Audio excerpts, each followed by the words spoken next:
Favorite versus best. Alright, so, truth be told, I have been in a weird mood lately, and I feel like getting this off my chest. Right here to you, the amazing and understanding internet audience who will have no problem with what I'm about to say. I want to try and stay calm and maintain some composure throughout this whole video.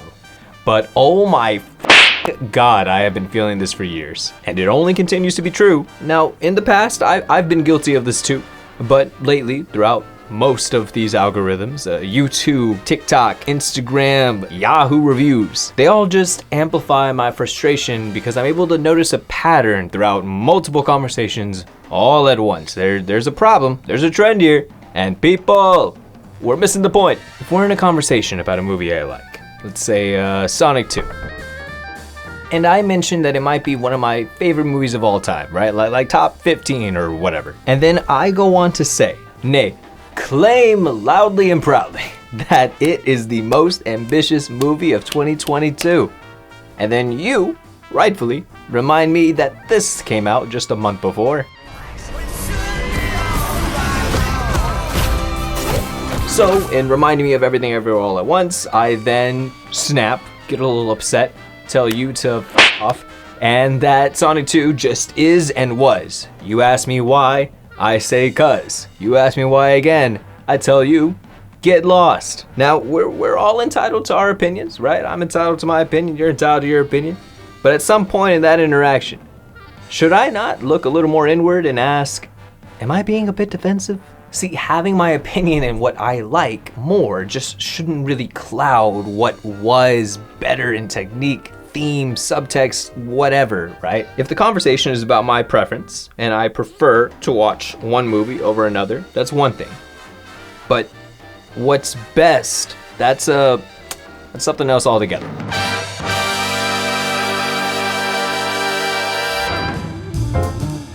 Now, what I believe is happening here is that we're all getting a little too attached, right? We're getting too attached to various things and opinions, especially putting it out on the internet. And it's almost like now there's a part of our identity in it. Like we need that kind of attachment because of maybe it's social pressure, maybe it's fear of looking wrong later, maybe it's fear of not, I guess, jumping on some kind of trend or topic or opinion as quickly, as relevantly. In doing a lot of this, we're coming out of these movie reviews and movie discussions and quick little movie opinions with a lot of broad statements. Just, I love it or I hate it. We're not really asking why. We're not digging a little more into that. And if we are digging a little more into it, we're getting upset. those who like it, those who feel the need to defend it as hard. It just seems like, you know, you're taking it a bit personal, and it has nothing to do with you, and you're completely fine. Like, nobody would ever claim that you're a terrible person, right? Because of something that we maybe noticed in a movie you liked that wasn't the best at it. That wasn't the best at theme, subtext, color, cinematography, sound, whatever, right? Maybe we don't need to be as attached in these opinions, these loose opinions that we're just throwing out here. I've even been in conversations in real life with that, and it just seems like we're losing focus and a sense of what a critique is. Because I can say that I like something, right? But at the end of the day, if I'm only saying I like it and that's it, right? Where does the conversation, where does it go? Where does it leave a mark? Where does it weigh on art and filmmaking and something broader, something bigger, something deeper, something that we can actually like grow our taste in, right? Because if I'm just saying it's great and you're saying it's great and she's saying it's great and he's saying it's great and it's just great, we're gonna quickly lose what great is. Now on that same, you know, other end of the coin, we then can't get upset at somebody because of their preference over something that maybe isn't as good as something else, right? So like, again, if I'm liking Sonic 2 and I prefer to watch Sonic 2 over everything ever all at once, I don't really hope to get snapped at for a preference. If I'm not claiming, right? Like if I'm just saying like I prefer to watch one over the other,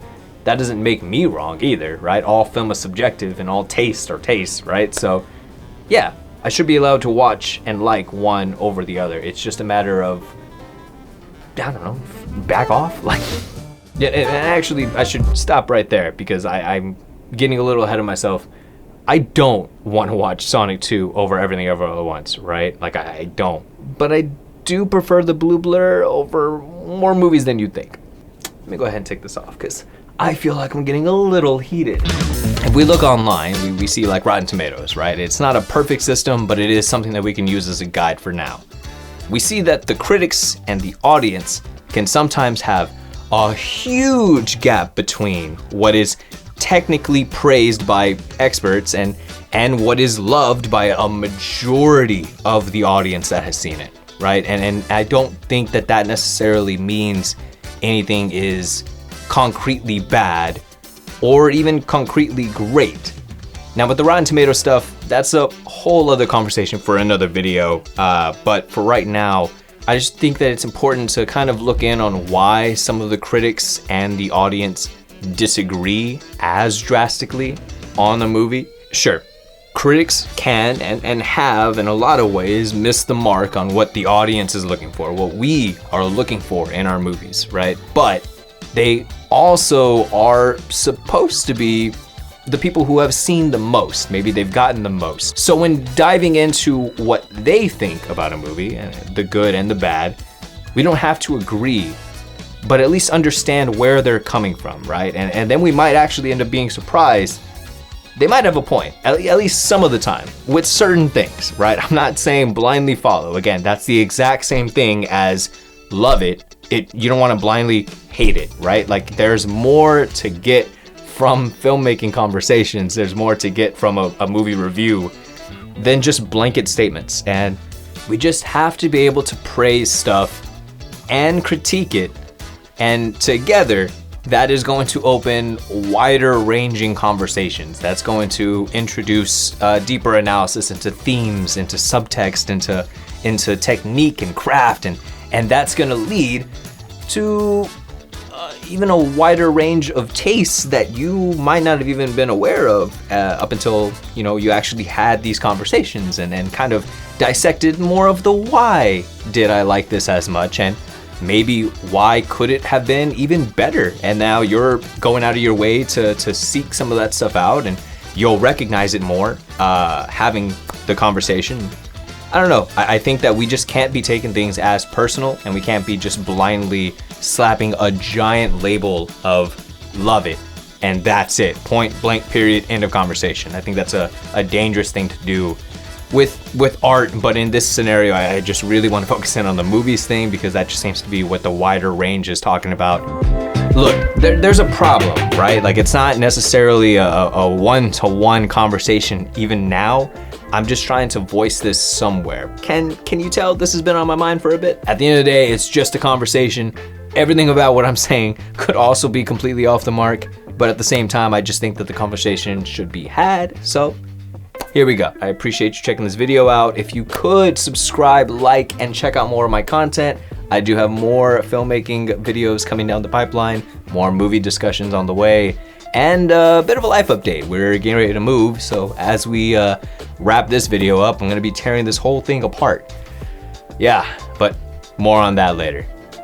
Thank you again for your time. I appreciate you, and bye.